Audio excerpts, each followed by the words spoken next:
আজকে আমি বানিয়েছি কদবেল আর জলপাই দিয়ে আচার। তাই প্রথমে আমি কদবেলটাকে বার করে নিয়েছি, আর এদিকে কিছুটা জলপাই নিয়ে নিয়েছি। আর এদিকে মশলাটাকে ভেজে নিয়েছি। মশলার মধ্যে আছে 5 ফোড়ন, মৌরি আর শুকনো লঙ্কা আর একটু ধনে দিয়েছিলাম। দিয়ে ভেজে আমি ওটাকে ডাস্ট করে নেব।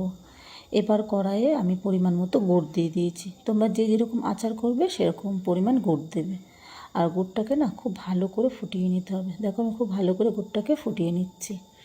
নেওয়ার পর এর মধ্যে যে কদবেলটাকে আমি বার করে রেখেছি সেই কদবেলটাকে এক একের মধ্যে দিয়ে দেবো গুড়ের মধ্যে। দেখো আমার সমস্ত কদবেলটাকে আমি এর মধ্যে দিয়ে দিয়েছি। এবার খুন্তির সাহায্যে খুব ভালো করে নাড়িয়ে নিতে হবে গুড়ের সাথে।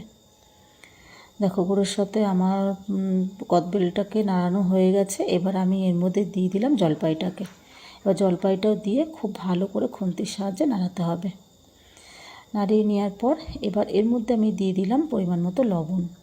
লবণ দেওয়ার পরও আবারও কিছুটা আমি নাড়িয়ে নেব। অনেকটাই সময় ধরে আমি নাড়িয়ে নিয়েছি। নেওয়ার পর এবার এর মধ্যে দিয়ে দিলাম যে মশলাটাকে ভেজে রেখেছিলাম, সেই মশলাটাকে ডাস্ট করেছি, দিয়ে এর মধ্যে কিছুটা দিয়ে দিলাম। আর দিয়ে দিলাম বিট লবণ। আর আচারে না বিট নুন দিলে ভীষণ ভালো লাগে খেতে, তাই নামানোর আগে আমি কিছুটা বিট নুন দিয়ে দিলাম।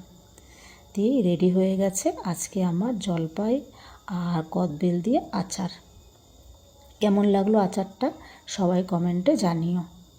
আজকের মতো ভিডিওটা এই পর্যন্তই রাখলাম। আবারও দেখা হবে অন্য কোনো একটা ভিডিওতে।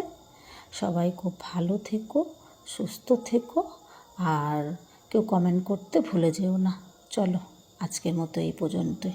টাটা সবাইকে।